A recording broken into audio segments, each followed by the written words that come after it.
جس کے نصیب میں سجدہ تہجد لکھ دیا گیا، اس کے نصیب میں اللہ لکھ دیا گیا۔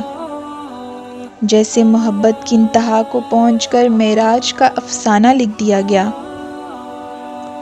کوئی ان رنگ برنگی رونقوں میں ہی عمر بھر غافل رہا، اور کسی کے حصے میں اللہ سے گفتگو کے لیے ویرانہ لکھ دیا گیا۔ کسی کو اس کی من پسند چیز دے کر شکر کے آداب سکھائے گئے، اور کسی سے من پسند چیز چھین کر اللہ سے ملاقات کا بہانہ لکھ دیا گیا۔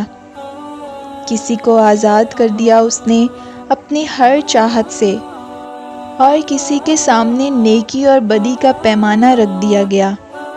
کوئی بے سکون رہا وسیع و عریض مکان میں رہ کر بھی، اور کسی کے حصے میں چھوٹا سا پرسکون آشیانہ لکھ دیا گیا۔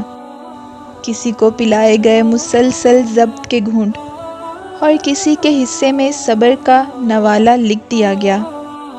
کوئی محروم ہی رہا اس کی محبت کو محسوس کرنے سے، اور کسی کے حصے میں اس کا ساتھ دوستانہ لکھ دیا گیا۔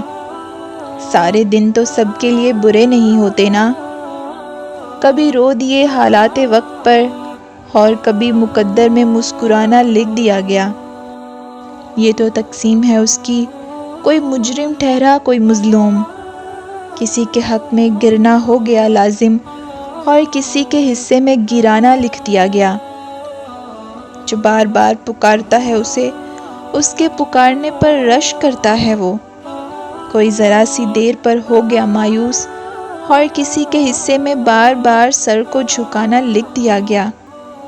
کسی کو 4 قدم کے فاصلے پر مل گیا، اور کسی کے نصیب میں لمبا سفر لکھ دیا گیا۔